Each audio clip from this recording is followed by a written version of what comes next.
Баарыбыз айтып атабыз, Бишкек шаарына 1,5 миң, 2 миң автобус алып келебиз деп. Алып келе албайсыңар.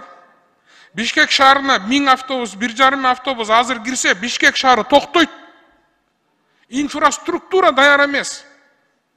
Bir автобус 8 метрден 12 метрге чейин остановкага 5 автобус токтогондо, bir светофордон bir светофорго чейин бардыгы токтойт. Аны үчүн даярдык көрүш керек да. Мына мешни бюджеттен 1 миллиард сом бөлүнүптүр. 1,5 миллион доллар жеп коюп, генеральный прокуратура иш козгоп атат. Бул эмне деген коркпоштук, бул эмне деген кайтыгерлик. Бир жактан тытынып акча берип атабыз, бир жагынан жеп атышат. Шаардын кебетесин карагалачы, айтпай эле коеюн дедим элем. Кир, сасык.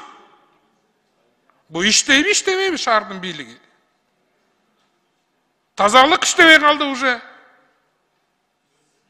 Парктар мурун курулуп кеткен мэрлердин убагындагы парктар гана ачылып атат. Газификация, смог боюнча эчтеке иш жок. Мурун калып, даярдалып келген программа, пландар бар, ошону уланта бербейби? Жаңы нерсе издебей. Ал мэр кеткен жерлердин баарына биз барып келгенбиз Алмазбек Акунжанович. Просто иштеш керек да эмне. Эми качанга чейин отура беребиз ары бери?